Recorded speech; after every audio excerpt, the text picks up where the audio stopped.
The coronavirus pandemic has now swelled to more than 20.8 million positive cases of the virus in the United States. So let's bring on Dr. Ben Weston, Medical Director for the Milwaukee COVID-19 Emergency Operations Center.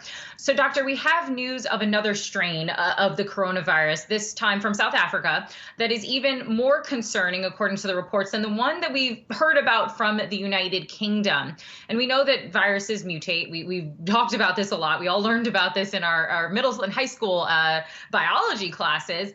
But at what point do we need to be concerned that these mutations are one, resistant to this vaccine that we have out, and two, not detected by the tests that we currently have?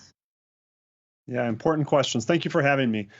So when we look at these new strains that we're seeing, as you mentioned, it's because of mutations, multiple mutations. And typically these mutations, as you mentioned, are benign. They don't have much effect on the virus.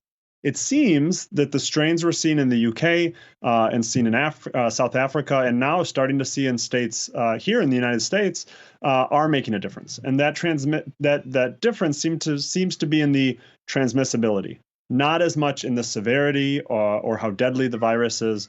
But it is still unclear why that increased transmissibility is there. Is it because the virus has higher affinity for the cells?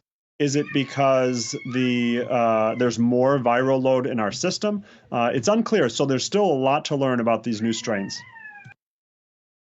I want to ask about what we're expecting and what you're expecting, obviously working in the Emergency Operations Center.